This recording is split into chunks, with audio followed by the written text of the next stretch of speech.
I would just like say hello and thank everybody for showing up.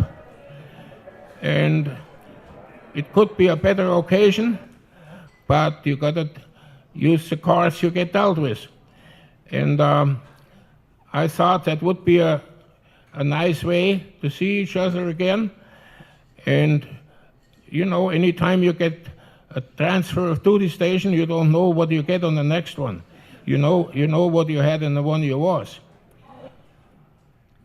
You all know, 3 years ago, I got some illegal immigrants in my body, and they kept multiplying and didn't register, and they disappeared a while again, and then they came back with a vengeance, and now they're homesteading all over, and they know it's springtime, so they're growing like cabbage and broccoli. They're really doing well.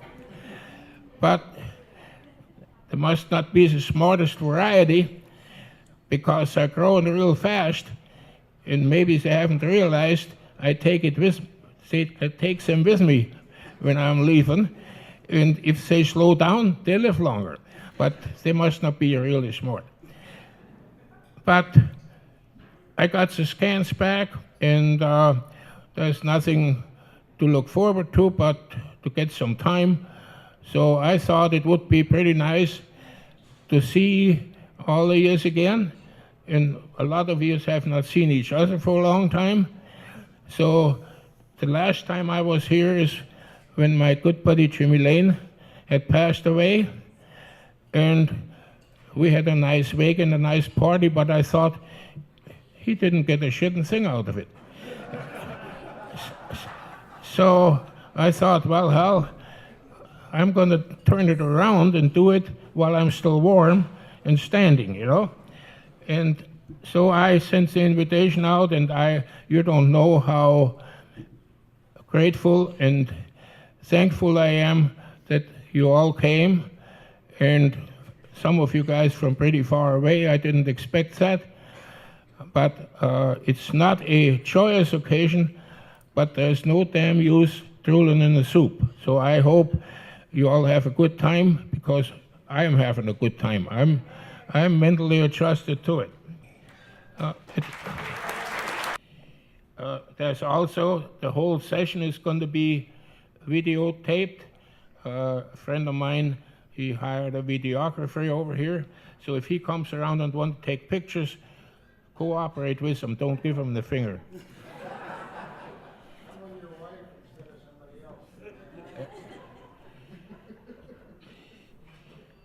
So I don't want to make it too long. I think a new assignment is always exciting. You never know quite where you go.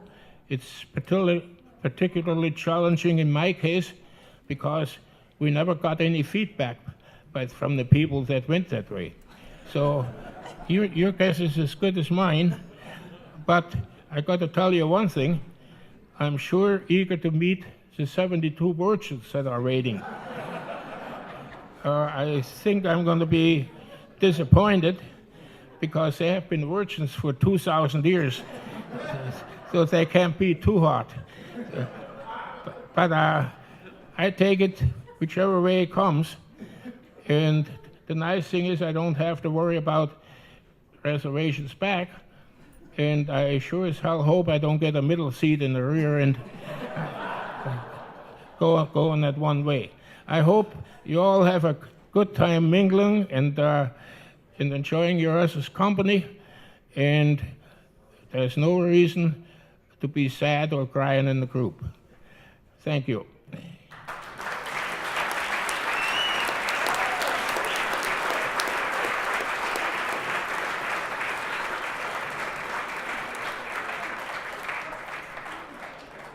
Heavenly Father, thank you that Henry is doing great.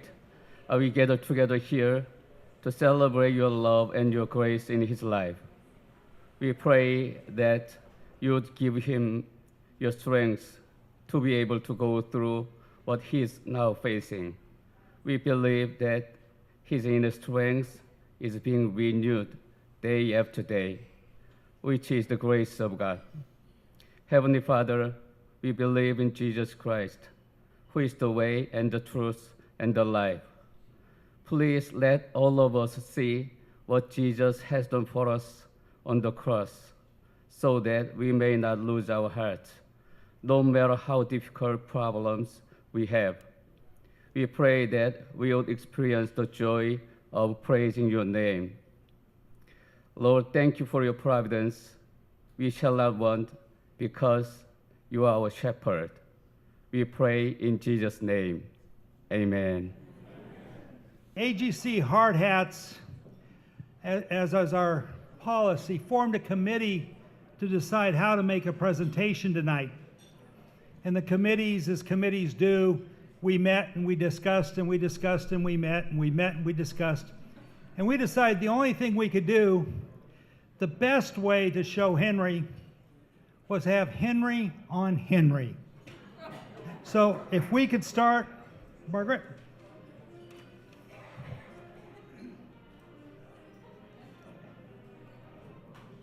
Hit pause, Margaret. Margaret is my operator, and it's the first time she's been through this. Yay, yay, Margaret.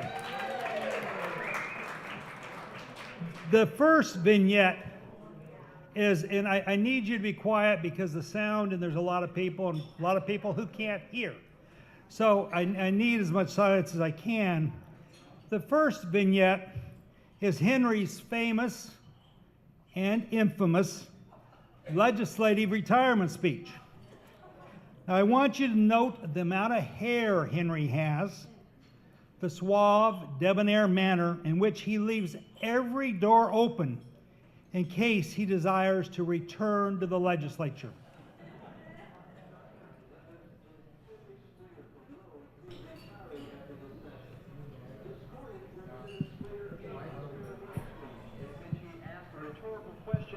Why would anyone want to be a legislator?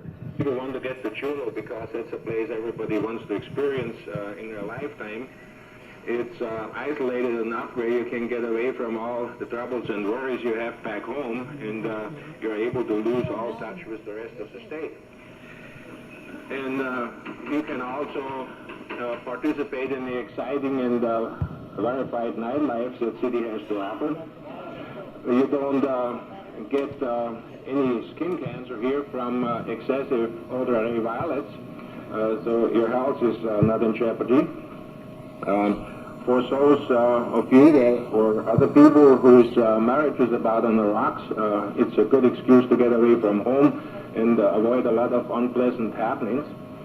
On the flip side, some of them that are blessed with a good marriage, you can see those type of people wander around kind of cross-eyed once in a while because their hormones get out of balance. You also can get a license plate. I was really first kind of teed off when they gave it to me because I figured those low numbers you get are there because they don't think our ability to memorize is very good. But then I saw what the governor's number was and I didn't feel bad.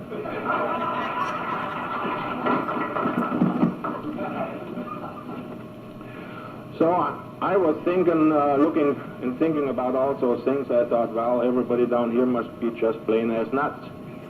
And, but I know that's not the case because I know everybody is honest here. And during the several mental health bills we had, nobody declared a conflict of interest. So the underline is I still don't know. And so what I'm going to do is observe for the next few years from the outside, and maybe the light's going to come on, and I find out what it is. Towards the end, on a personal note, I don't think I strained the process too much. I didn't introduce a single bill. I didn't offer a single amendment. And that's not all that bad because it kept my breath fresh because I didn't have to kiss too many asses.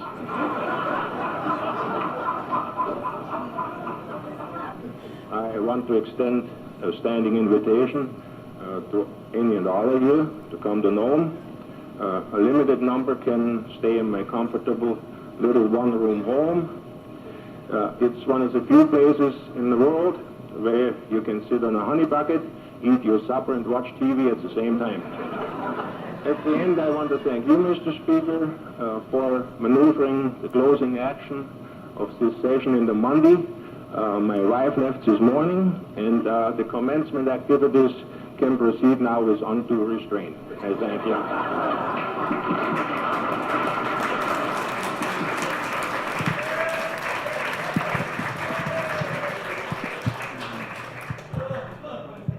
Stop, pause.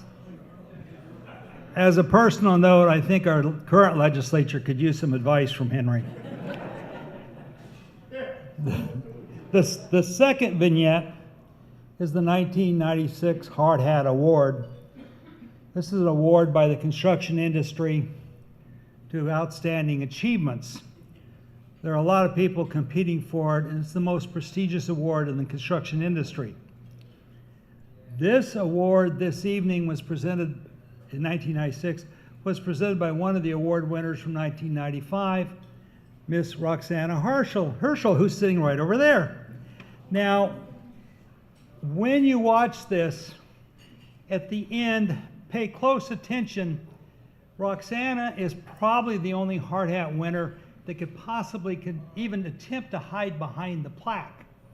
And as she's trying to hide behind the plaque, Henry's trying not to let her hide behind the plaque. So at the end of this, watch the interplay as Roxana and Henry, in front of 700 of their best friends, arm wrestle over the plaque.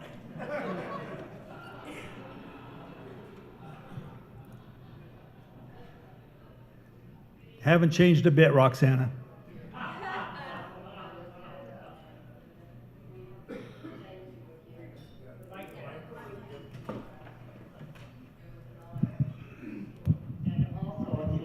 Stand up here tonight and be able to announce the 1996 Hardhat Award. Now, if I can put your attention to the screen.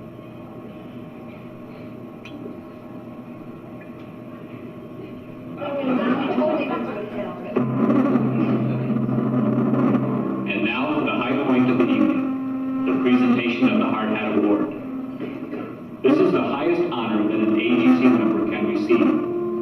It is only given to those individuals who have made a significant mark on Alaskan construction through their commitment to the highest ethical and professional standards and through their active involvement with the Alaska chapter of the Associated General Contractors over the years.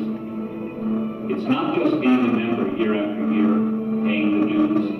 It's donating personal time and energy through committee involvement, lobbying, board involvement, fundraising, and many other ways. It's going that extra mile because of your personal commitment to the AGC and what it does as an association. It's a person committed to construction and to the development of Alaska.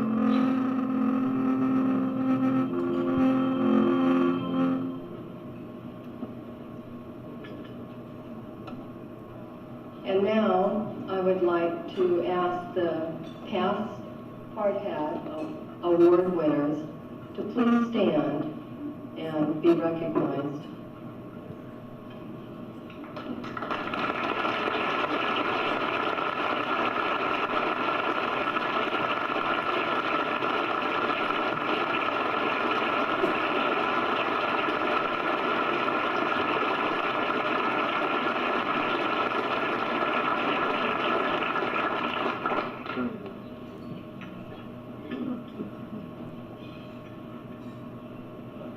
Tonight, it gives me so much pleasure to be able to announce the 1996 Hardhat Award winner.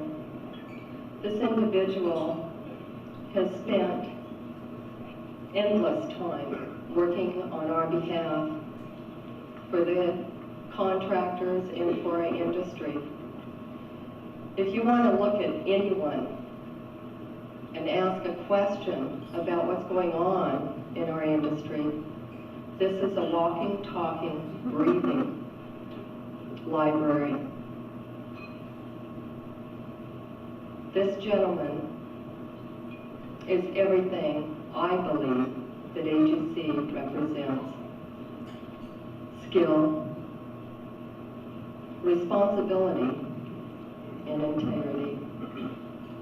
Please welcome our 1996 Hardhat winner, Henry Springer.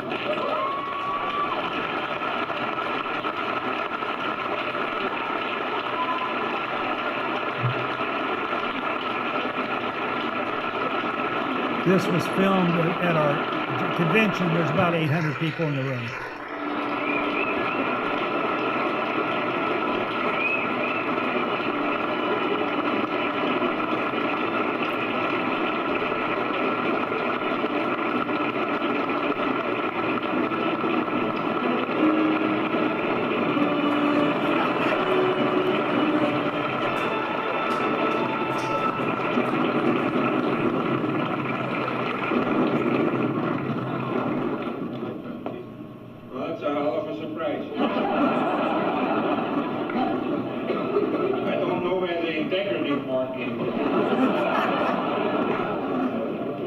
I'm a suspicious character.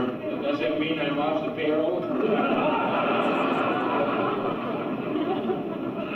Well, it's truly a surprise. Now I know why they kept me out of the rooms. I thought it was a budget crisis.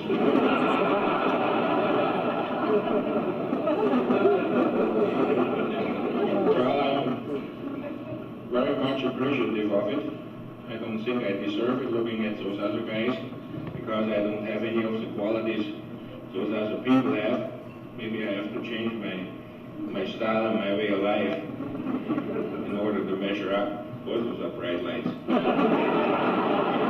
Especially if you've got a lot of wine hanging on your glasses.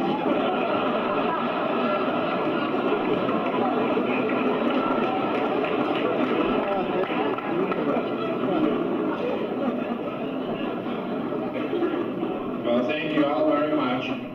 I very deeply appreciate it, and I know those guys before me, it doesn't sink in for a while. I have to switch from wine to something a little stouter. Thank you very much. I try to live up to that honor.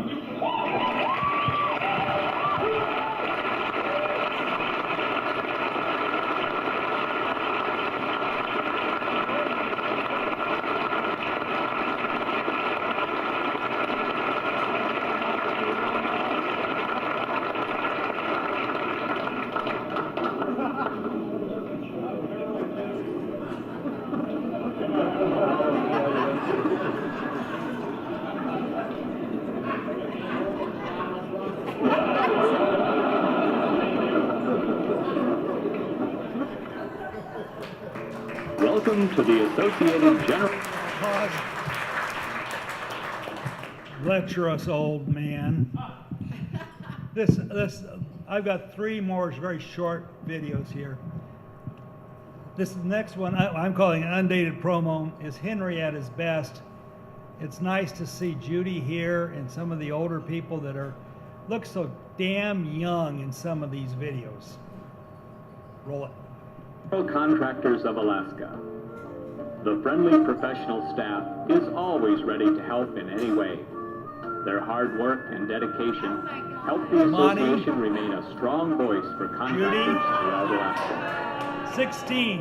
No successful staff would be complete without great leadership. This takes a person of strength and vision. The average day begins with a pep talk from the boss. This really helps to get things going.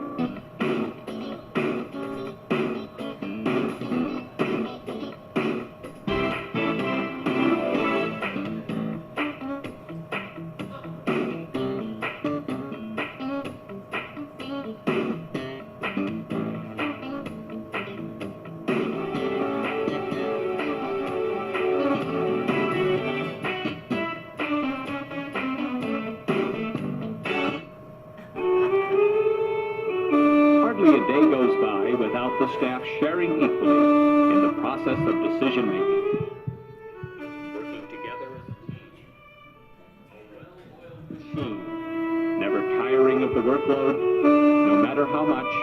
No matter how long, they remain enthusiastic, dedicated, and loyal to the AGC. It is the personal friendships that help make this team work so well. At the end of the day, the staff remains enthused, excited, involved, and happy to be part of the AGC family. Always open to new and exciting ideas. Well, this is enough. Get the out of here. This workday is over, but tomorrow will be another day in AGC. Interesting. Good evening. This next short vignette we call Henry the Magnificent. This has an extremely rare cameo appearance by Mr. Hal Ingalls, and Hal actually has a speaking role in this presentation that does not involve pack tickets. Also, I think Marie Wilson is in this next video as well on that. Roll it. Ladies and gentlemen, it gives me great pleasure to announce this year's winner of the Hardhat Award. But first, I would like to perform one of my daredevil stunts.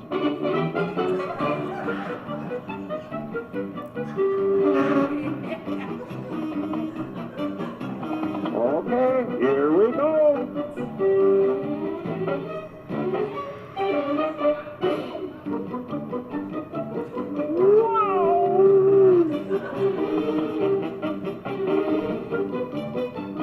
Oh, shit.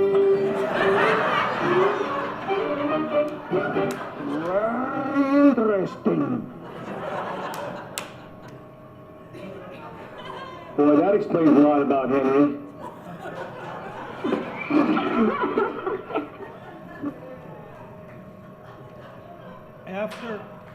After Henry retired as the executive director of AGC, he took a safari trip to Africa.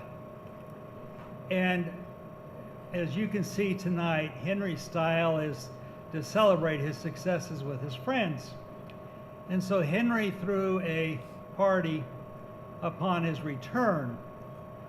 I could not or chose not to use the 2.5 hours of video on that one. I have just a few seconds here of Henry's entrance to this party.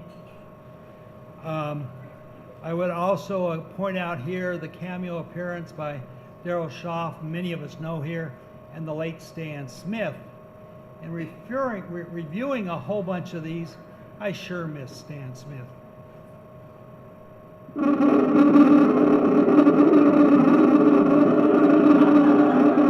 That jet engine is a drummer.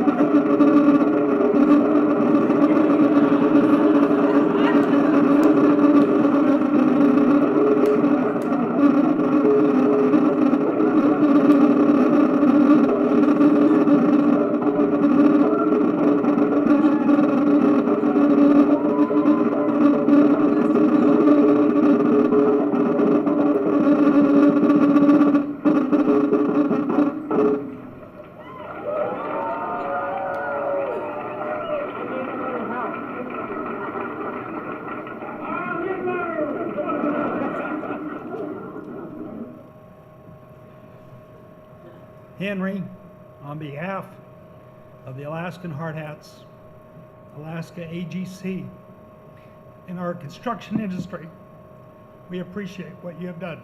Thank you.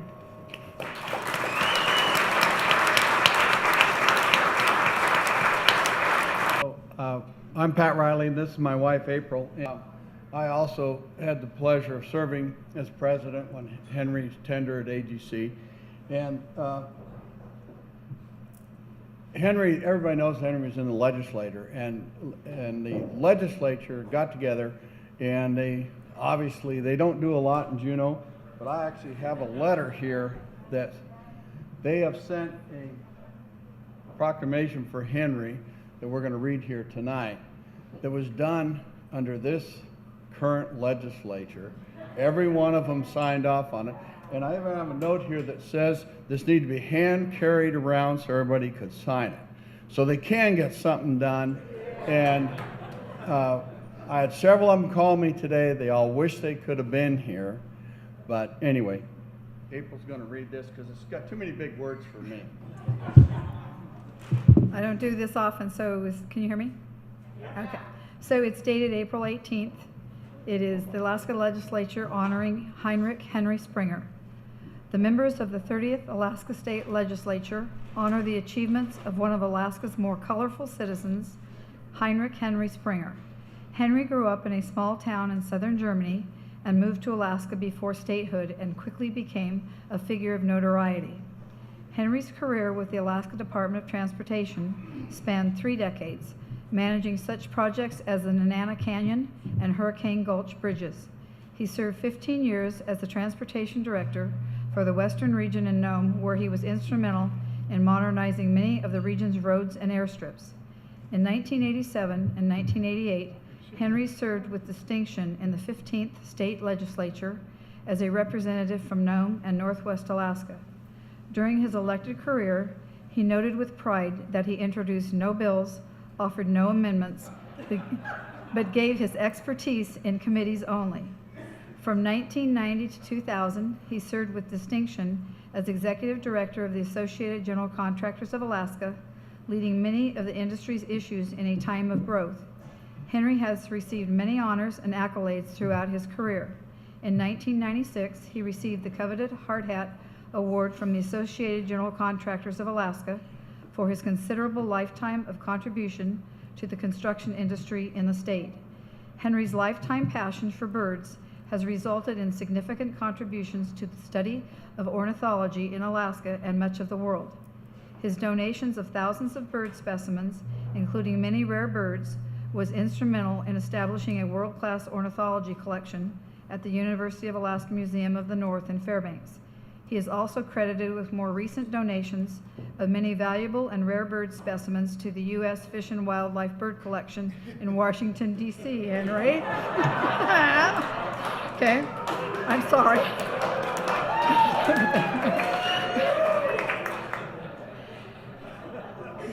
Henry Springer is an Alaskan of epic proportions. He is a citizen, a veteran, an engineer, a hunter, an artist, ornithologist, a legislator, a husband, and a friend. It is with great pride that the members of the 30th Alaska State Legislature extended sincere gratitude and thanks to Henry Springer for his decades of service to the construction industry, state of Alaska, and the study of ornithology. And it's signed by all of them. So you have 2 originals.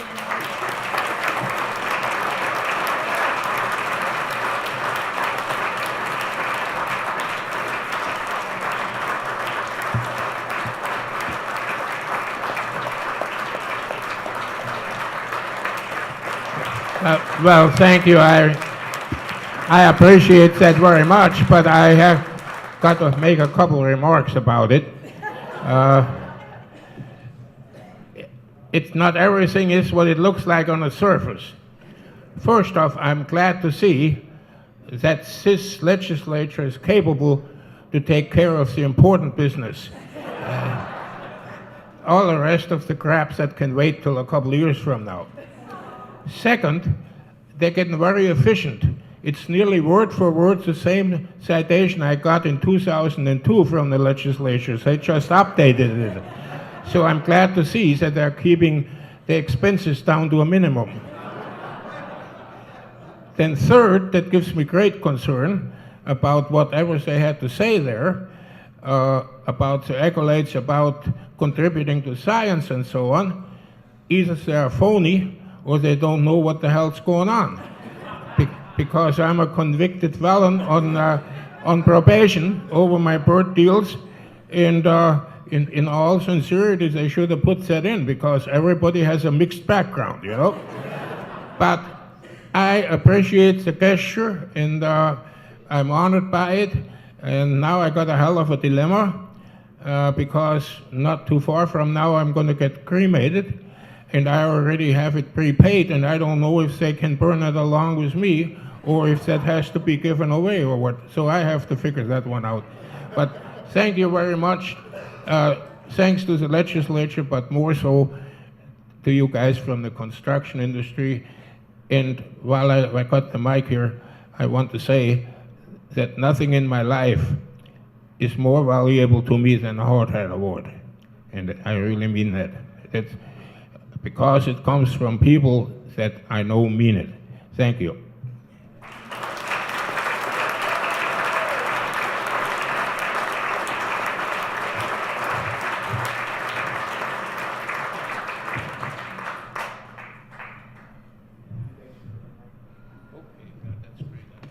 Okay, now we're going to move into the more serious stuff. Let some of the individuals speak about Henry, and we've asked them to try to keep it a little bit less than XXX, narrow it down to XX or single X, and occasionally even just a PG thing about Henry. But we should have some fun, and Judy Montgomery's going to be the first one that talks here, then Marianne Peace and Larry Soden, and we got some others that'll go after that, but we'll jump in. So Judy, if you could come up and whisper some sweet nothings about your old boss, that would be good.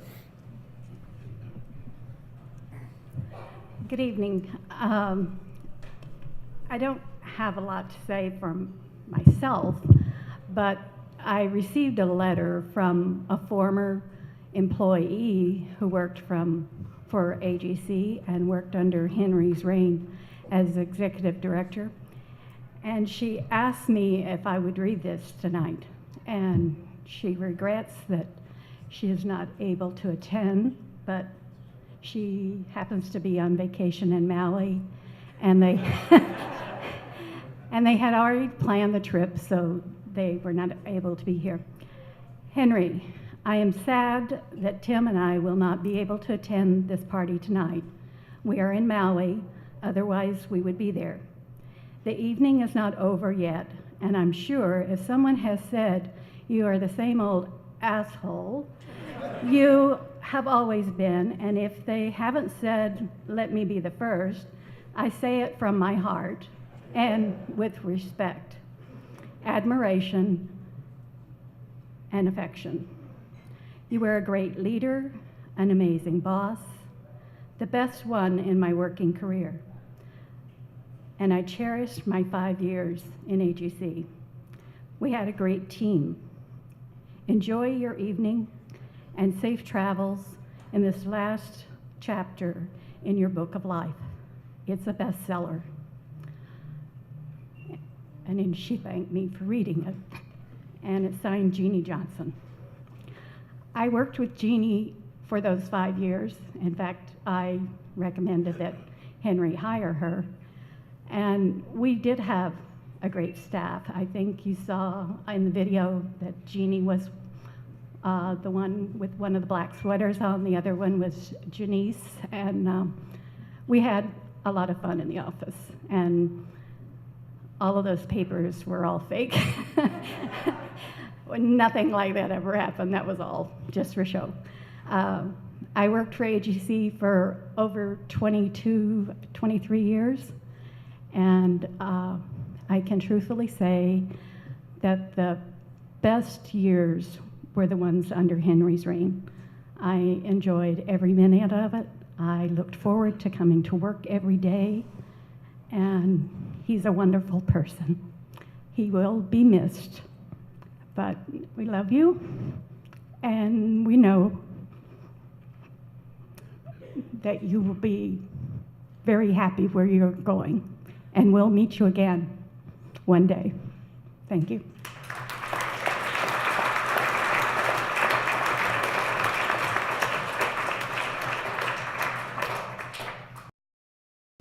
What can you say about a man who has done so much in his life? Henry is an amazing artist, a taxidermist, curator, engineer, visionary, but most importantly, a very dear friend. My friendship started with Henry back in the Cabada days, and many of the Cabada team is here today. Kevin Hemingway, Andrew Nemick, Vern Geidel, Dave Hagen, and I'm sure there are several others that I may have missed. I quickly learned that Henry's engineering genius was only surpassed by his incredible passion for birds and artwork. And not just any artwork, museum quality dioramas that replicate an entire ecosystem. Henry is a man with the most precise eye for perfection, and I know that is why Oksun is his soulmate. I remember calling up Henry, and granted, this might have been on numerous occasions, and my youngest son, Thomas, he was then in 6th grade, had these projects. They were dioramas, they were, Lincoln memorials, they were a heart. Okay, so he had to do a replica of a heart. This is the only 6th grade kid in all of Anchorage that had an exact replica of a heart to precision with every artery, vein, and everything named in it. And I mean, this is what you would expect to see in kind of medical school. It was incredible. Henry, you're just such an incredible mentor and friend to all of us. I can never say bon voyage. I will always say you will hold the most special place in my heart, and we love you dearly, Henry. Thank you.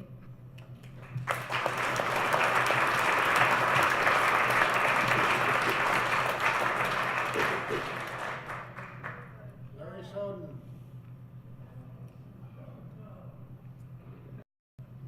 Well, Henry, I didn't really come down here prepared to say anything, but I'm going to. Anyway, Henry and I first met in probably 1972, as I recall, when we were working together as maintenance engineers in Department of Highways in Fairbanks.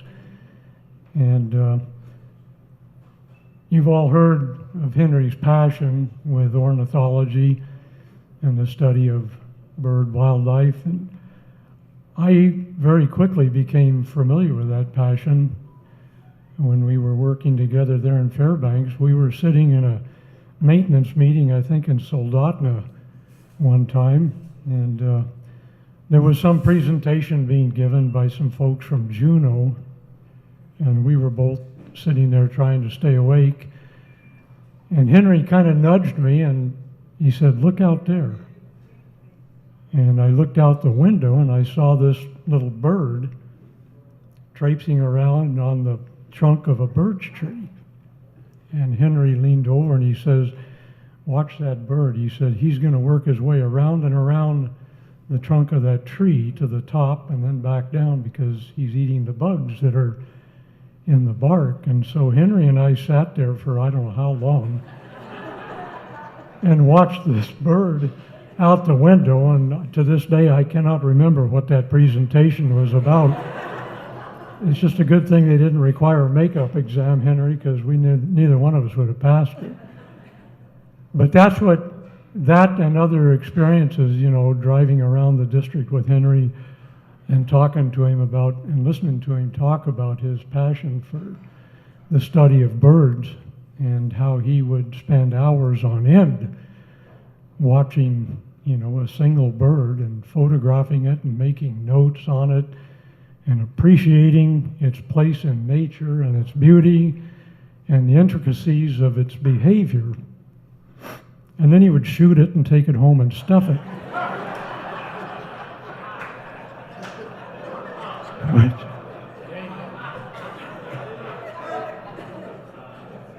So, that was Henry's collector side.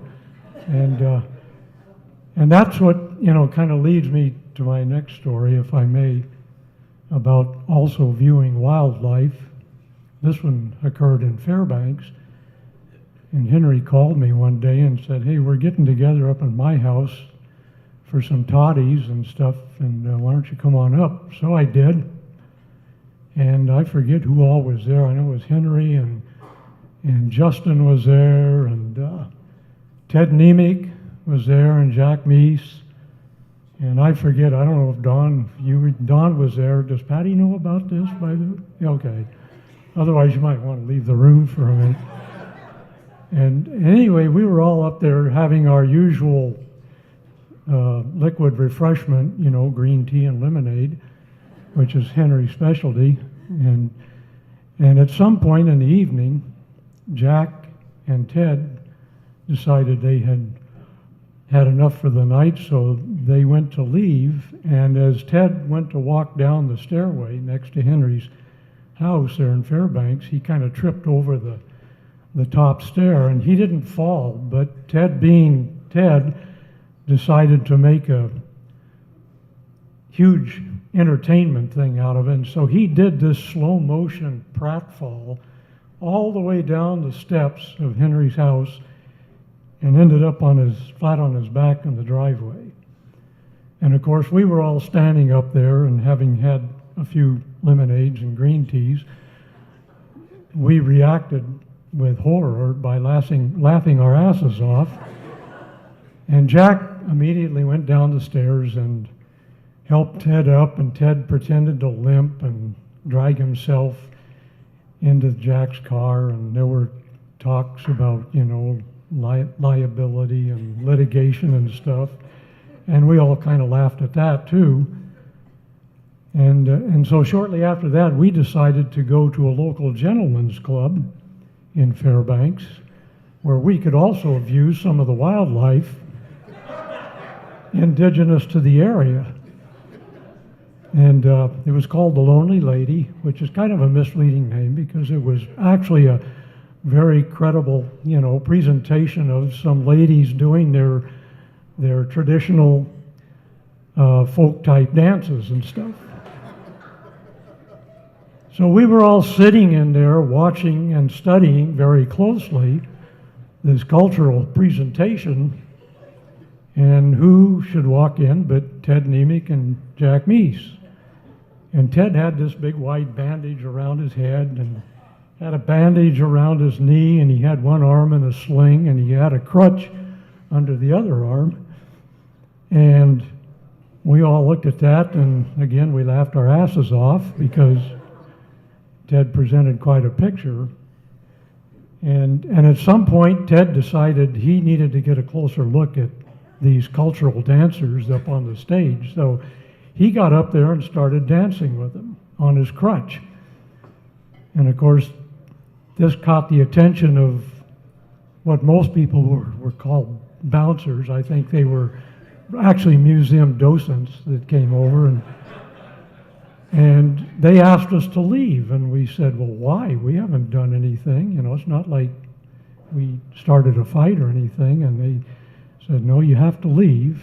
And so if any of you know anything about Henry, you know that he defines the word obstinate. And he and Justin and Ted and Jimmy Lane, yeah, they decided that they weren't going to leave. So the rest of us, you know, we got up and we walked out because we kind of could see the handwriting on the wall. And we were outside, and, you know, pretty soon the trooper cars pulled up. And the troopers went inside, and they had some kind of a discussion inside, which I wasn't privy to, but I know when they came out, Henry and Justin and Ted were all deep in thought because they were all walking with their heads down and their hands behind them. And they went over to the troopers' cars, and I think they were given one last chance to vacate the premises, which they all declined to do. So the troopers were pretty nice guys. They gave them a ride. Unfortunately, it was to the Fairbanks Correctional Center, where they spent the night.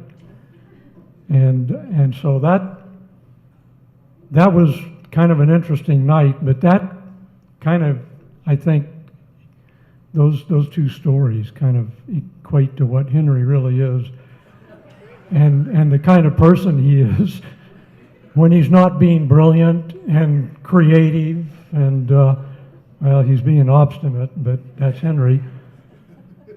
So all I can say is, you know, I've got grandchildren. I've been to Disneyland and Disney World and Six Flags. I've been on pretty much all the wild rides that, you know, a person can find in this country. But none of them comes anywhere near comparing to the wild ride of knowing Henry Springer for over 40 years and working with him and learning from him.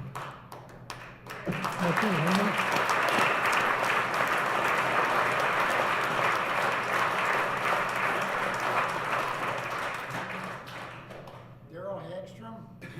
In the early 70s, I was a Tech 5 up at Fairbanks Department of Highways, and I had spent the summer out with Chug Chugwater and John Schlupnick on one of the sections on the Richardson Highway.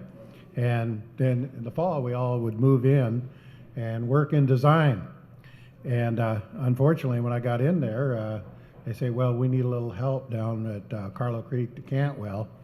And but we only need you for a week or 10 days. Now, if anybody has ever worked for the highway department in the old days, that was Department of Highway talk for a month or two. And I didn't realize it at the time. They said, and we got somebody going down there, and they'll give you a ride down there, take a change of clothes.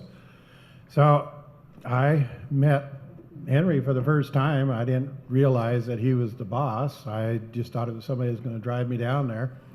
So for somehow the Department of Highways had ended up with a whole fleet of these. I think they were 69 Oregon Orange, of course, half-ton Chevy pickups. And this was our ride going down there. And Henry spent the whole time there explaining to me this and that and talking about birds and everything. And I was just kind of sitting there in my seat, probably like a scared chickadee.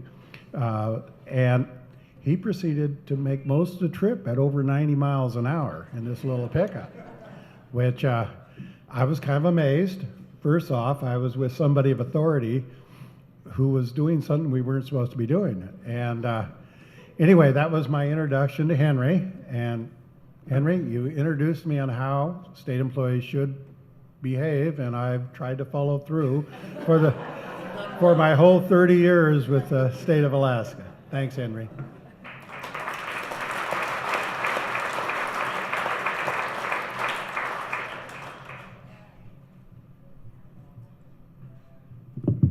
I'm Barbie Snell, Riley Snell's wife, and don't worry, Riley, I'll give him the short version, okay? I met Henry originally in Nome, but in the summer of 1980, Riley and I were married back in West Virginia and came immediately a week after to Fairbanks. And Karen, I'm sorry, last name, extra. Now, she gave us a reception, a wedding reception there in the backyard at her home in Fairbanks. And I was a little nervous meeting all these folks. They were all new to me. They were all Riley's friends and co-workers. But everyone was so nice. And I really got a first real glimpse into Henry's personality that day. Right after Ron Davis, who some of you may remember, right after Ron Davis walked through her screen door there on the deck, knocked it flat, we went down into the yard, and everyone was drinking. Had a big round beer keg there, I remember, and I hadn't seen anything quite that big in West Virginia.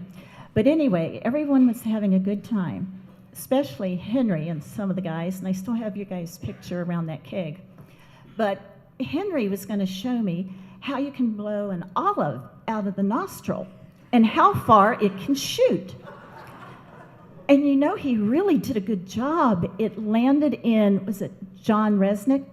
Into his drink, feet away. And one of the guys said, that John said, next sip he went to take, oh, I don't remember an olive being in here. And he ate it. Yeah, so. Anyway, I knew that I was going to have a good time, with Riley's friends then. Then I got invited, because we only had one vehicle, so I got invited to pick Riley up to go to a safety meeting. And I thought, what's a safety meeting? And I was supposed to pick up Riley and take him to the safety meeting at Pike's Bar. It was before the restaurant was even there. So I hadn't been in that many bars before, maybe once or twice. And anyway, we're sitting there at the bar, and they order hoagies. Said the hoagies are really good. They were the toughest hoagies. But I got to sit next to Henry. And Henry and I used to share hoagies at Pike's Bar. And that's where I had my first beer drinking, too. And I would make it up to half a can of beer, and my hands would start to get numb. And he'd say, "You can do it, girl, you can do it," you know. So, but he said, "If you're feeling like that, you better stop." But after a couple months up there, I could drink a whole beer. So I learned what a safety meeting was all about. Then we moved, clinker daggers. Yeah, clinker daggers in Fairbanks, real long table. And they were having another safety meeting one week. So I'm sitting down with Riley, one head of the table, and Henry's way down at the other, and all the other guys are in between. And I thought, I'm going to go down and sit with my buddy Henry. So I go down there, and they ordered me a grasshopper. I had never had a grasshopper before. It was so good, you know, that peppermint and ice cream. It tasted like ice cream. And for a girl that had never had one, hardly any alcohol, it was really, really good. And the next thing I knew, there was a second one there in front of me while I'm still sitting beside Henry. And then somebody ordered another round and another. And then I looked down at the end of the table, and Riley's going, he's mouthing, "How many?" And I hold up 5, you know. I just hold up my hand, and he goes, "No." To this day, when we're out and anybody asks drinks, says she'll have a grasshopper. I've never touched a grasshopper since then. And that's almost 38 years ago. I've never had one since then. We moved to Anchorage, and then Henry came down years later. His first dinner I fixed for him was lasagna, and that was up in Fairbanks. So when he was down here by himself, and he'd come over, I'd fix lasagna because he really, really liked it. And I didn't know until 25 years later, he made a comment that I'm really not into Italian food. And I said, "Henry Springer, I fed it to you for all this time." That's the kind of person he is, though. He wasn't going to tell me that he didn't like Italian. He kept eating the lasagna. I won't forget the dinners at Cattle Company, where we always shared. He always liked me along because I'd order the prime rib and lobster, and he'd get half. He'd always get half. But Henry, thank you for being such a mentor to Riley and supervisor. Riley has learned so much from you, and we just love you so very much. You're a family to us.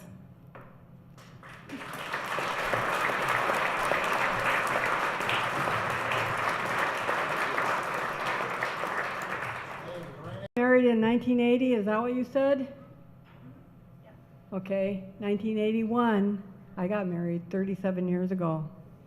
I didn't invite Henry. He frickin' showed up at my wedding. And what'd he do? He stuck an olive up his nose, and he shot it across the room, and I went, "That's the guy I look up to." I have to explain that to my husband because he doesn't talk. And he's like, "Who the hell is that?" I said, "That's somebody special in my heart." So Henry, I've known Henry since before 1981 when I got married. I worked in Nome. I'm from Nome. And there's a lot of things I could say about you, but I want to thank you for everything you did for the community of Nome, because you did a lot when you were there. You did a lot to, increase the road access, improve it, and then when you were in the legislature, you just did amazing things. And people didn't see what you were doing behind the scenes. I don't care if you didn't put any bills in. You got shit done, okay? Some people don't get shit done, but Henry got shit done. The other thing I want to talk about, Henry, is I went to work in Nome in 1973. I was the first woman they ever hired in Nome in construction. He wasn't there at the time. There was an old guy named Ed Spruce. That guy was weird. But, I can say that because he's dead and gone. But Henry came up there, Jimmy Lane was there, Jimmy Adams, and you know, being a woman in engineering back then was a tough deal. And then I was from Nome, and what I'll say about Henry is maybe he had his rough edges, but he treated us women with ultimate respect. I don't care if he went to the Lonely Lady. At work, we were treated very well, and he's one of the smartest people I've known in my life. I remember going down by Cape Nome and down along the beach, and Bryna Kessel came over. She's one of the state's leading ornithologists. And I thought, who's Bryna Kessel? Look we got Henry Springer. He is the state's leading ornithologist. And somehow he went over there and grabbed a bird and stuck it in his pocket. And I said, boy, he can do that. He can grab any bird. But he was amazing, you know. And I was blessed to work with him, with Jimmy Lang, with Chuck Coyle, with Ron Davina. Those guys, Jimmy Adams, they all treated me like gold. But it was back in maybe 1974, maybe some of you guys will know. They had, you know, before then they had the Playboy magazine, right? Then they had the Playgirl, or I can't remember. They had this, maybe it was a Playgirl magazine, and Jimmy Adams said, sis, I got something for you to look at. You know, and they put me in this room and they closed the door. And they handed me this magazine and I said, what the hell is this? Yeah, I thought you could like go to jail for this shit, you know? But that was the guys, they just, you know, even when they did that, they treated me with ultimate respect. And I do appreciate that. So Henry did a lot for the community of Nome. He did a lot for the state of Alaska. He did a lot for the Kotzebue region. And it's just extremely appreciated. And how he treated us that were in the workforce that were women was exceptional, I believe. And I was a woman in the workforce when there weren't any women. And I knew his first wife, Sadie, and I know Oksun. I can tell you every year when you get a Christmas card from Henry, it's just well written, it's exceptional. It talks about Oksun and her studies. It talks about his work with his ornithology. It's just amazing, and that I appreciate because it's not just about Henry, it's about his life and it's about the community, and that's what's important. So I want to thank you for being inclusive of all of us because it means so much to us. When I got an email from Henry asking to write a letter, he said, sis, I've been charged by the federals. I stayed up that night and I wrote a letter. Would I do that for anybody else that day? Probably not. It would be very few people. But I stayed up that night and I got him the letter the next day. He's been a great influence in my life. He's affected my career and everything that I am, and I appreciate that, Henry, and I want you to know that. And same to you, Oksun. I want you to know that your husband has influenced so many women that, you know, we're proud to have known him, and he's made us better people. Thank you very much. Tell you that Henry, I went to work for him in 1974, and he was a mentor then on what I should do and how I should handle stuff. And I certainly don't want to offend any Catholics here, but one of my first jobs was in a permit officer, and so if you were going to build something along a road, you had to get an approach permit from me or whatever. Well, the Catholic Church decided to build out by North Pole, and so they didn't bother to ask. They thought they were Hillary Clinton or something, and so they just built the road, cut the fence down, and brought it up to the highway. So I went out like the due diligence kid I was at 25 years old in 74 and talked to the local people there and said, you're going to have to replace the fence and remove the road, and that's the way it is. And anyhow, Father McCaffrey came in the next day to talk to me, and I was kind of young and naive, and he comes in with his robe and collar on, and he starts talking, and he gets a little bit more going, and pretty soon the F-bomb's coming out pretty regular, and he's explaining to me how I had no authority to tell him anything, and it was getting louder and louder, and Henry shortly came over and he said, I think I need to talk to this guy. We both speak the same language. So he took him into his office, and we listened to a little bit more loud conversation, and the F-bomb was going both ways, and the next day they removed the road and started patching the fence. So that was my first learning lesson from Henry. Another one, I traveled to 13 countries with Henry, and sometimes we were hunting for big game, sometimes we were just hunting for fun. And but all of them were fun no matter where I went. We were, if you guys have never been to Bangkok before, but they make LA look like they have a good smooth traffic system.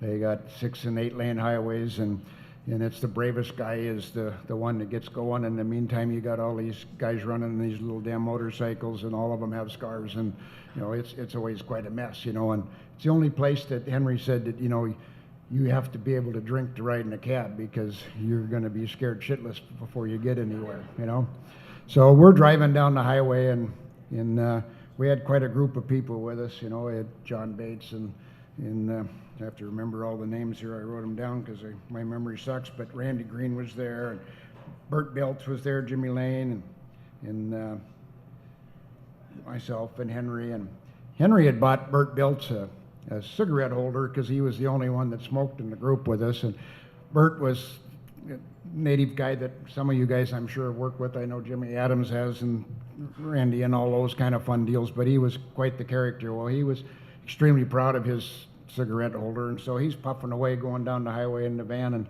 we had a guide there that we couldn't pronounce his name, so we called him Mr. Ix, and he responded to that, and he brought his sister that spoke a little English. And so anyhow, we're going along pretty good, and all of a sudden the cop comes up behind us, and lights are on and all this stuff, and the guy pulls over, and Mr. Ix jumps out of the car to go back to talk to him and possibly negotiate in the real world over there.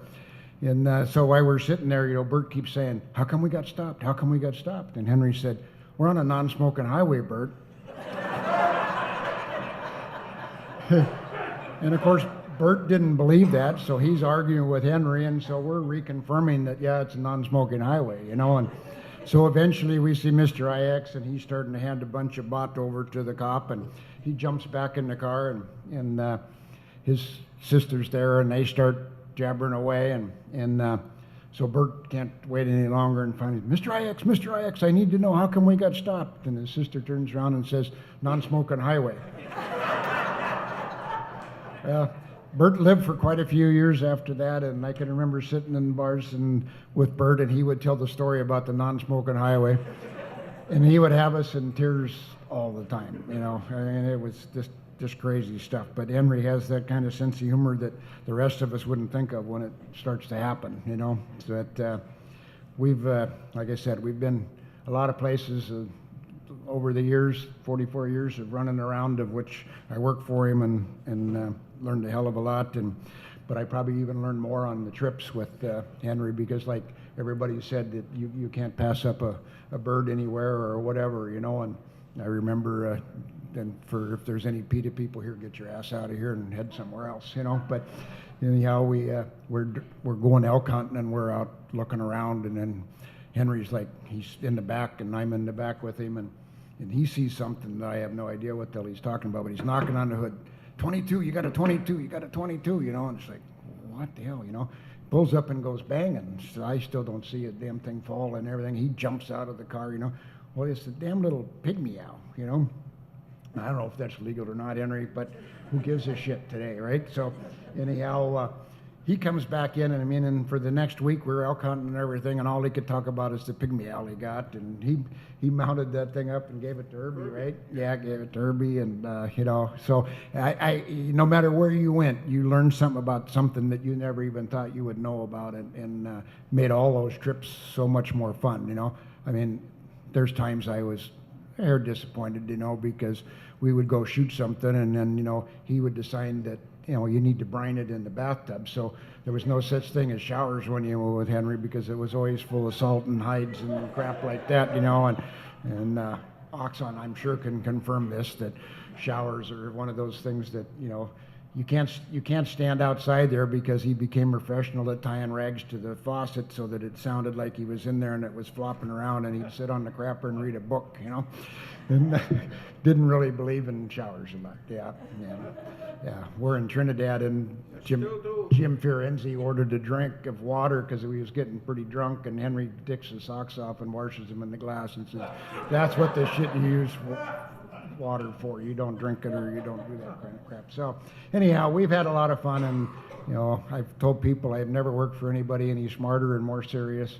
You know, we could be out till 5 in the morning, and Henry would be at work at 7, and we were supposed to be 8, and I guarantee you we weren't late no matter what, because Henry was there and kicking our ass. And there was a lot of times I think we were probably worthless for the taxpayer, but we were there, you know.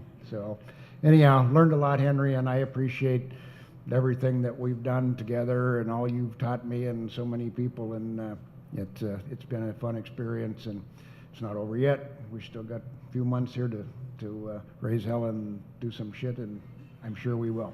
So okay, thanks, Henry. I've got the video guy here is, I don't know if you guys have heard, but a good friend of Henry is in Florida, became injured and incapable of coming up, and so he's got a video he wants to show from that friend down there, and so that will be next year, and I think that's going to kind of wrap up the.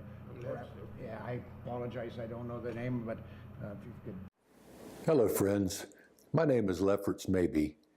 I've been given the privilege of sharing a few stories and anecdotes that I've accumulated with Henry over the last, 10 years. I don't think this will take much more than an hour, so if you could please make yourself comfortable. If you don't have a beverage, I think the bar is open. Please get yourself a drink and settle in, and I'll try to make this short. I've been told that even at an hour, it feels like much more. I'll do my best. It's my dear privilege to consider Henry one of my greatest friends. I've only known him for the past decade, and that's because of another friend of mine, his friend Dave Luke. Dave introduced me to Henry in Anchorage as we were preparing to go out on a unusual trip out in the Bering Sea to the Pribilof Islands. I don't normally go there for New Year's Eve, but it seemed like the thing to do. And before we left, I was introduced to Henry. What a great moment for me, and the times I've had to spend with him since then, few as they were, are very meaningful to me. So let us begin. Henry, my greatest experience with you was meeting your lovely wife, Oxsun. I think when you married Oxsun, she got the short end of the bargain, but I know it's been the best thing that ever happened to you. I congratulate both of you on your many wonderful years together, and I'm happy for you both. Henry, you've made a significant, meaningful improvement in my life in the insights that you have given me as to how the world works around us and how you perceive the world working around us. Your intimate knowledge of the scientific and ornithologic background behind the many birds we've hunted together have been great. And while I know our trip to Peru caused some trouble for you in its end stages, the times when we were together were wonderful and most meaningful to me. And that's something I'll cherish forever. I thank you for inviting me on that trip and having me there. Henry, I want to take a moment and show all of our friends what you made for me that I have proudly displayed in my bedroom where I see it every morning when I first awaken and every night before I go to sleep. It's a beautiful piece. It could not be duplicated, and no one could make it as special as you've made it for me. And I want to thank you. I really was kidding, folks, about this taking an hour. There are many things I could say and do, but that's about all I'm going to share with us today. But my most significant other and partner in life, Rita, has a couple of things she'd like to share also. Hello, Henry. Hello, Oxon. I'm so happy to share this wonderful, wonderful celebration with you guys. Henry, I cannot tell you how wonderful it's been to have your friendship and for you to be the wonderful friend you've been to Lef. We so enjoyed your visits to Florida. Could not have made more memories out on the boat and just doing all the fun things that you and Lef have enjoyed together. I wish you all a wonderful party. Have several cocktails for us. And Henry, we love you dearly. Thanks for having us. Have fun. I so wish we could be there. Talk to you soon. Good afternoon, Henry. Nice to be seen. Sorry I'm not there. I would have loved to have been. It's an amazing thing, the people you can attract when you give your own party and you buy the liquor, isn't it? Incredible. Henry, thank you so much. Thank you for your friendship, your kindness, your wisdom. Thanks for hosting me for 30 years in your home with my friends that are hunting Kodiak or fishing Kodiak. Thanks for introducing me to Alaska. If you had not walked up to my wife and I over 35 years ago in Mandeville at a seafood restaurant and introduced yourself, I would have never even gone to Alaska. I really appreciate what you've offered me. I appreciate your teachings. I've lived vicariously as a coastal Alaskan native through your tales and stories for years. I appreciate the help that you've given me, primarily in paying attention to details. There's always another angle, isn't there? There's always a little something that makes something happen the way it happens. And it's just intriguing, and thanks for introducing me to that. But more so, Henry, thanks for your friendship, your kindness. It's just been marvelous, and I'm so sorry I'm not there to drink some of your free liquor, but thank you so very much. Henry, you're the guy that invented the statement, birds are for work, and vice versa. But more so, it's just been great, Henry. It's so nice to visit you and Oxon, the people you've introduced me to, the friendships that have grown and evolved, just the times in Alaska, Henry. Thanks so very much, and I hope today's a great day for you. I hope that you're having a great time, and we'll talk soon. Vaya con Dios, mi amigo. Vaya con Dios. We'll chat soon. Take care, Henry. Was they know what I got on them. And they didn't want to get in a situation where I would rebut what they had to say. So I'd be nice and won't. But I want to add a couple additions to the stories that were started. When Larry was talking about the arrest of the lonely lady, that was criminal trespass in the second degree, because by God, I had a right as a U.S. citizen to go into a public establishment, no matter if we got thrown out twice or not. And I tried to explain that to the trooper, and the trooper just told me to sit down and shut up. And so I tried to correct the trooper by telling him to turn his cigarette out. That limousine was state property, and we had a no smoking policy in the state. Well, he showed me who was the boss. He lit another one and blowed the smoke right back. Well, unfortunately, we were taken to jail in Fairbanks, and in the weekend, Fairbanks is a bad place to go to jail because all the winos and the visitors from the villages and everybody is drunk, and they're all hungover and they're all barfing like herons, and they got them double bunks with 20 bunks to a room, and if you're unlucky enough to catch the bottom bunk, you're going to catch the load pretty regularly from upstairs. However, we were in luck. They were all overcrowded, so they put us over in the criminal sections, and Justin and I were put in a room with there was a child molester, one of them that had cut his old lady's throat, another was a homosexual who had shot his partner, and they were all in the bottom bunks. So when we were put in there about 2:30 in the morning, there was all them little eyeballs coming out of the mattresses, you know, and I I got caught with the homo. So he looked me over and I says, "Hey, buddy, don't get up your hopes. I'm sleeping with my ass towards the wall." The next morning, I was the only guy who had enough money with me to put bail down, and the others didn't have enough. So he said, "You got enough bail money here, you can go home." I said, "I don't want to go home.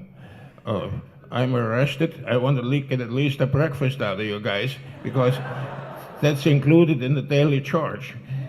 He nearly begged me to go home. I said, "Nope." So he put me in with that guy. Next day, they released Justin and Jimmy Lane, and I said, "No, I want my breakfast. I stay here." So I got arraigned with a couple dope pusher and a pimp, all chained up together, but they were all kind of small, so we had to seize the church. I says, "We go where I go. I'm the biggest guy, and you're just hanging on."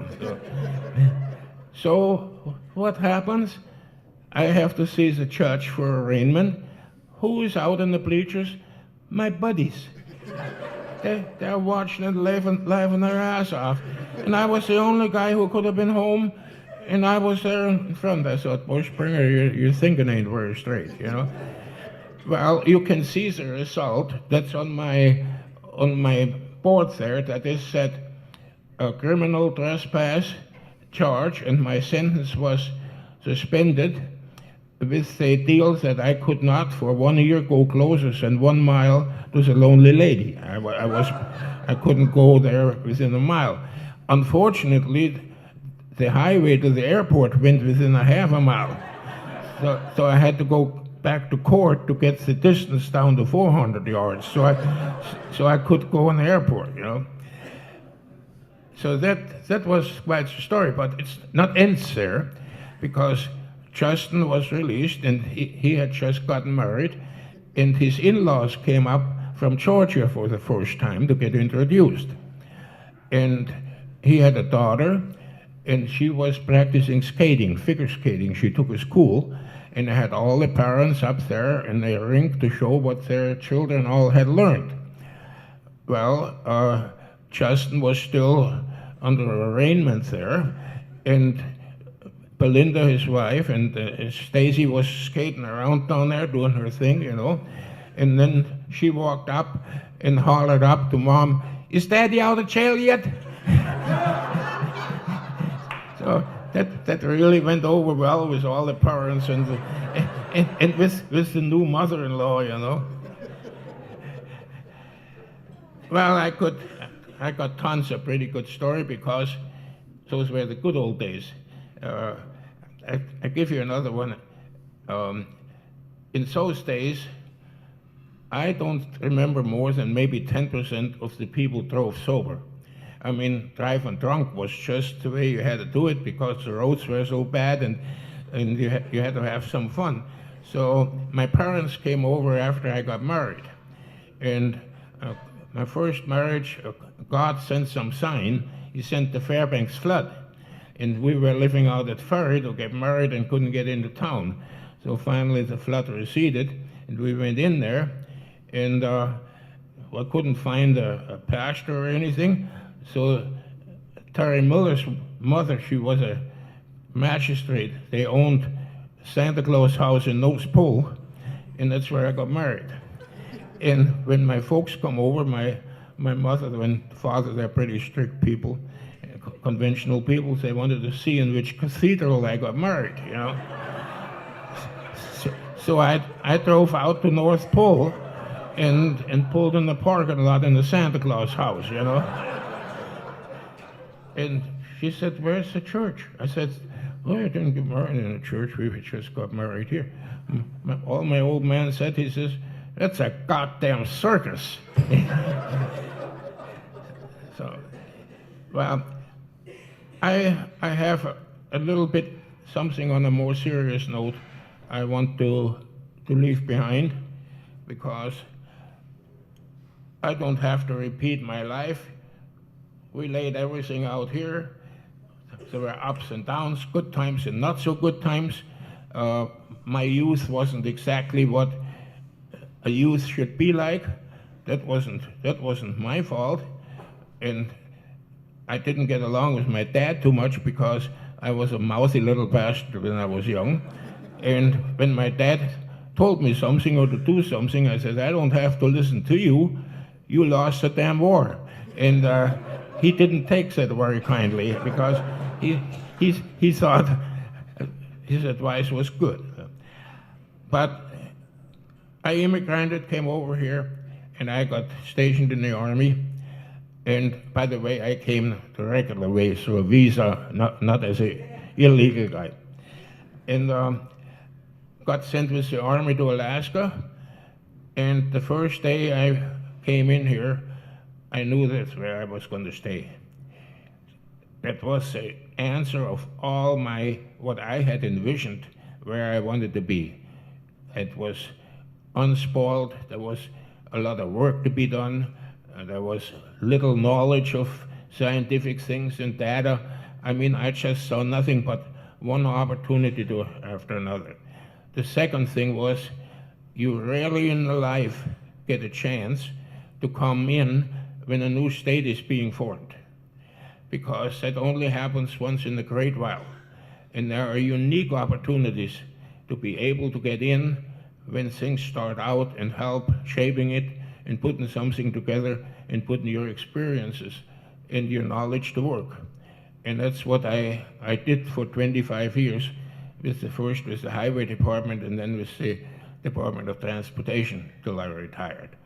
And then I made the mistake to go in the legislature for 2 years. I didn't do any good. It wasn't a productive still. However, I learned a lot. And after that, I spent 10 years with HEC.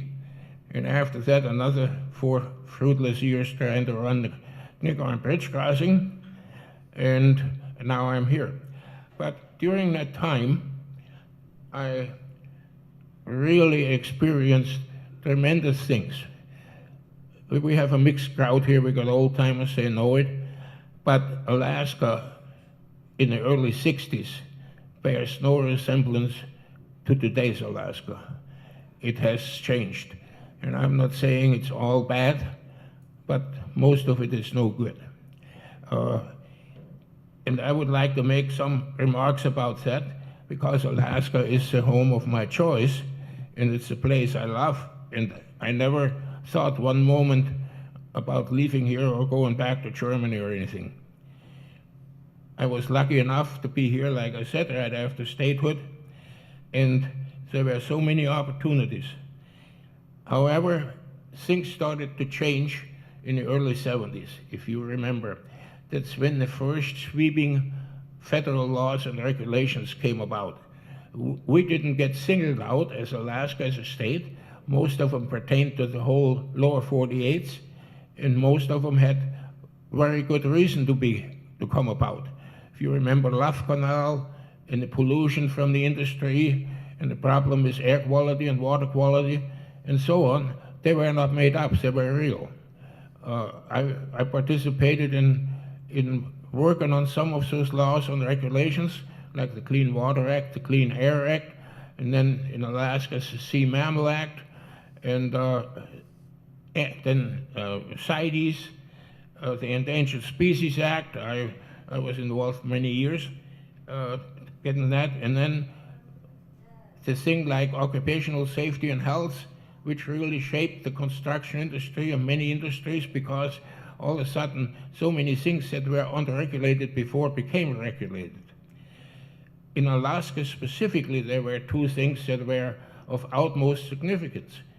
And one of them was ANSA, the Alaska Native Claims Settlement Act, and right followed by ANILCA, the Alaska National Interest Conservation Land Act.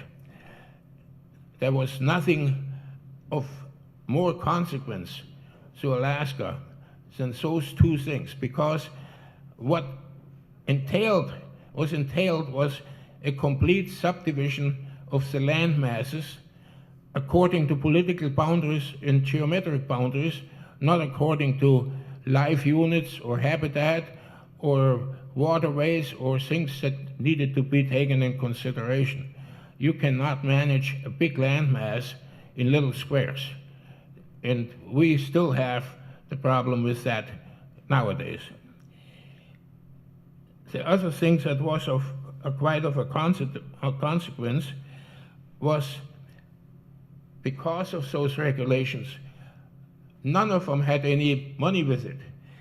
So the money had to come out from someplace.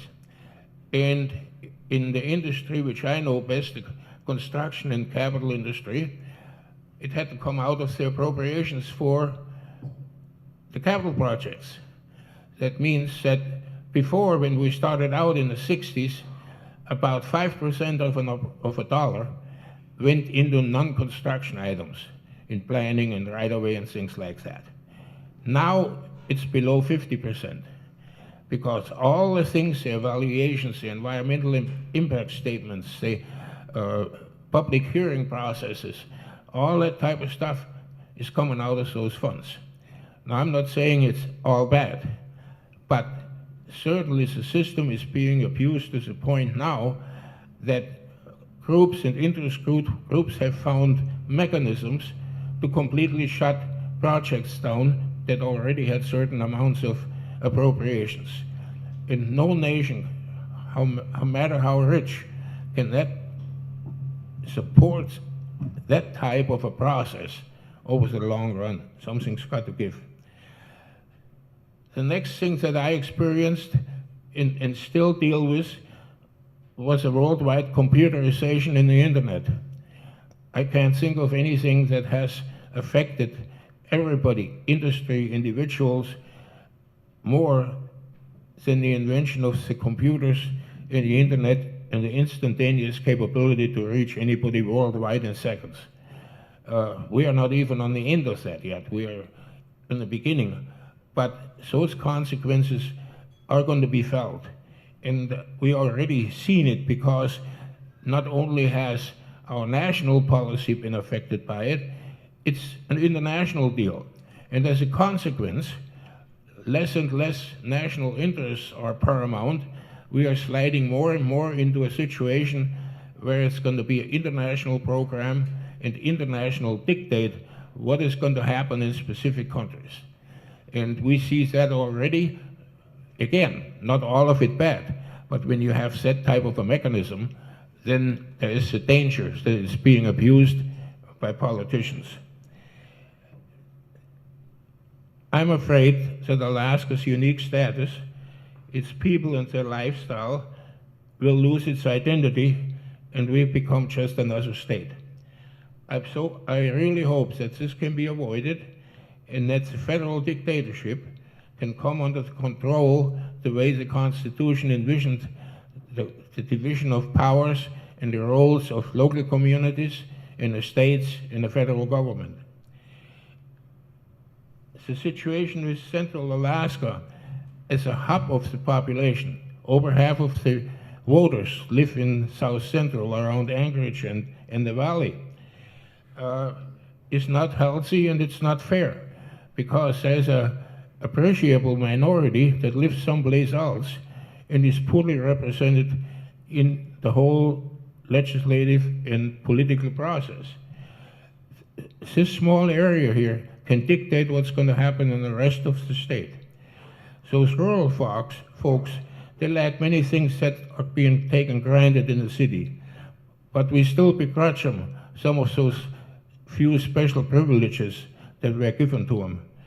Of course, it's their choice to stay there, but we should not forget that these people, especially the natives, were here for a long time before we showed up since World War II, and they were here before the United States was created. They are a minority which is in the process of losing their identity and are in a difficult situation of integrating themselves into our society. They are endangering their lifestyle and a lot of the things that are precious to them. And we should understand that and don't begrudge them anything, and have some compassion and some understanding and help them with challenging and solving so serious problems, instead of taking advantage of a situation in a political way and say, well, you're on your own. on a personal note, that's more a general overview, and I'm sorry that's kind of somber, but it really is on my chest. I believe in this state, and I don't know, maybe I'm going to hang around one of the satellites and see what's going on. I have no idea. But I try to visualize what Alaska looks like and the United States looks like and the world looks like in the future. And I can't even come up with 5 years. I have no idea what things look like in 5 years. Take a look at the mess we have everywhere, and you wake up Monday and we are at war. Everything is fluid, everything is big scale, and everything's different. My life, I have really don't look back. I never have looked back a lot, because what's been done has been done, good or bad. You can't change it. It's part of your history, it's part of your portfolio. No use crying about spilled soup, water down the bridge. I always try to look in the future and was ahead, but I found out sometimes I didn't learn from experience and stepped into the same crap twice. That happens. But my life was always divided between engineering and my love for ornithology and my curiosity. And you would say, well, why the hell didn't you pick one or the other? It's very simple. I had to make a living. And ornithology is such a competitive undertaking that you don't get paid a hell of a lot. I did a lot better treating ornithology as a vocation in the field of interest, because I could do it on my own terms. I didn't have to kiss in the ass for a budget or join the research or compete with others. I could do my own thing. And construction especially was an ideal way, because I could work as long till I wanted to make another collecting trip or wanted to finance something else. And as soon as I had the money together, I quit.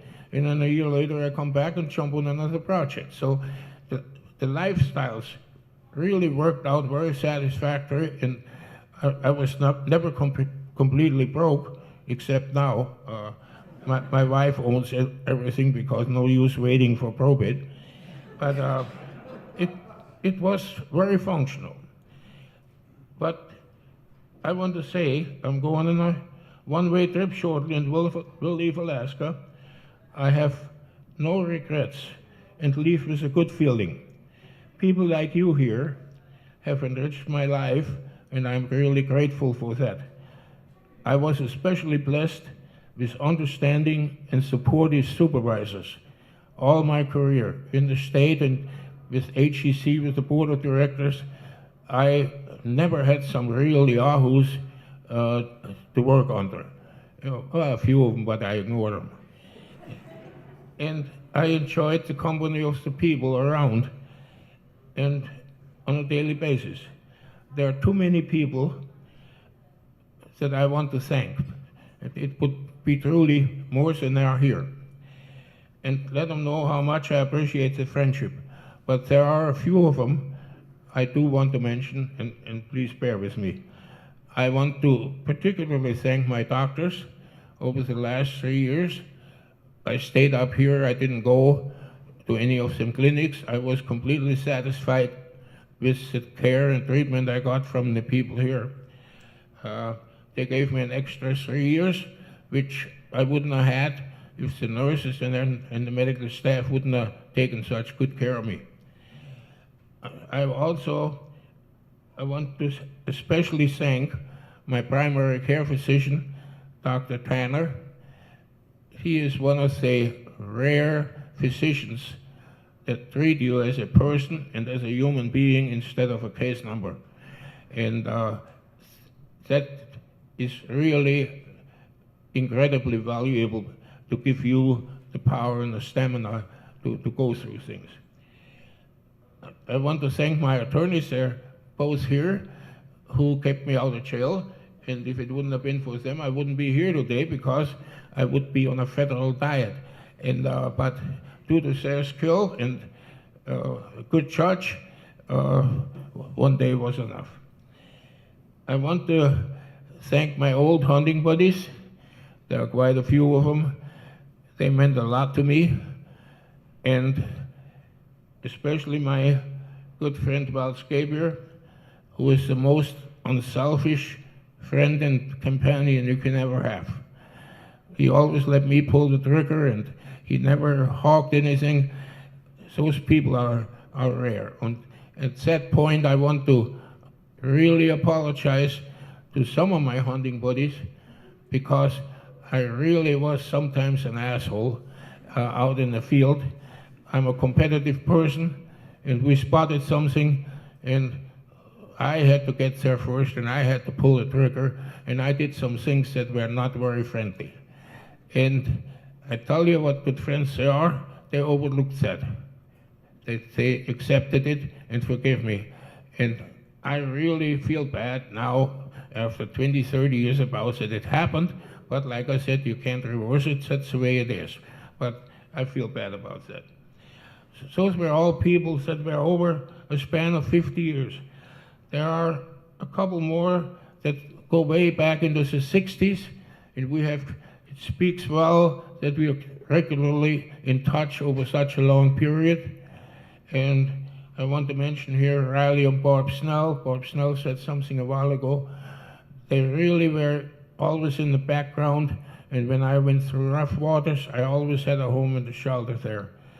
I want to thank Justin Swift, who I was together with on a lot of things, and Nelson Kokani, and my old buddy Clay White. We studied redpolls together in 1964 and have been birding together all our life.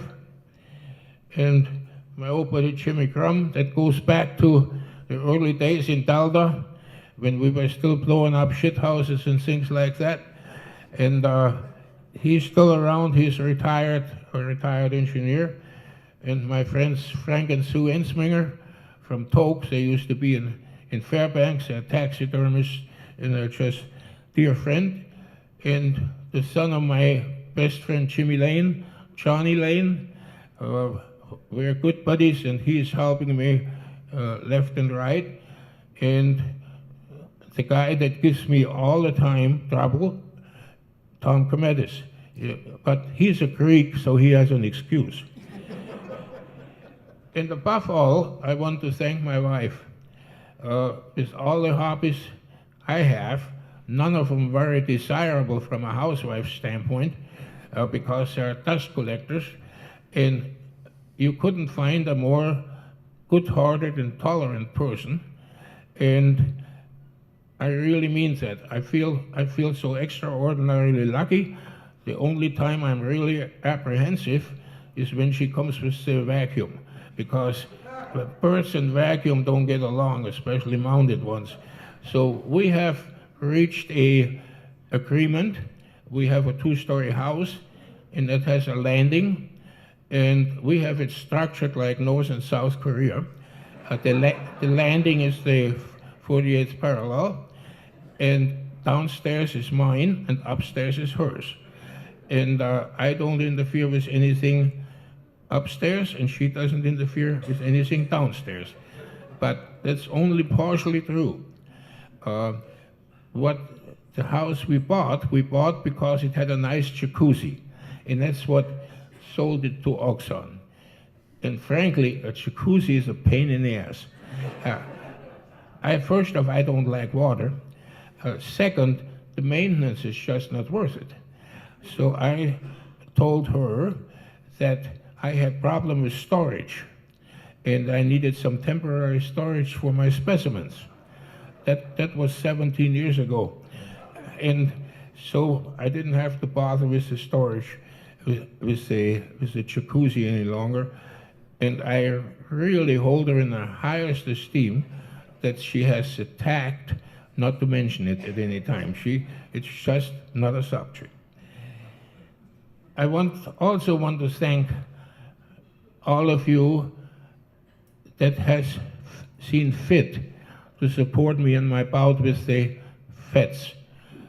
We received about 80 letters of support, which even the judge remarked about, and said that he read every one of them, and he'd never seen that diversified letters as far as the content was concerned. And also for the ones I received some monetary help from. I really was touched with that, and I really appreciate it.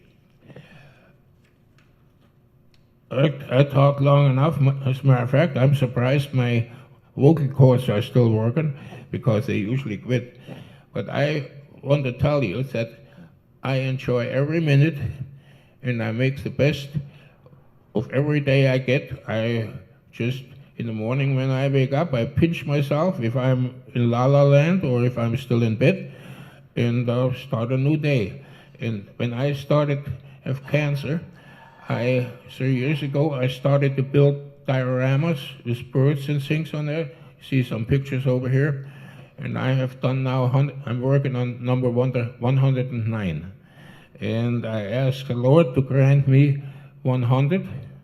And since I have surpassed that, and I don't want to really go tomorrow, I have put number 100 aside and went from 99 to 101. And when I feel we're on the way out, that's when I take 100 out and finish it, and it's going to be right on the money. I want to close by saying, again, thank you so very much for coming. You don't know how moving that is for me.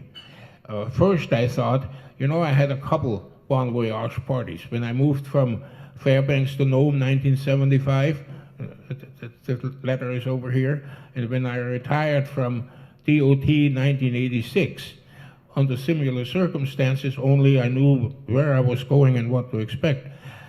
But I came to the conclusion with the analysis, the more people show up on those type of occasions, the more are happy that that son of a bitch finally gets out of here.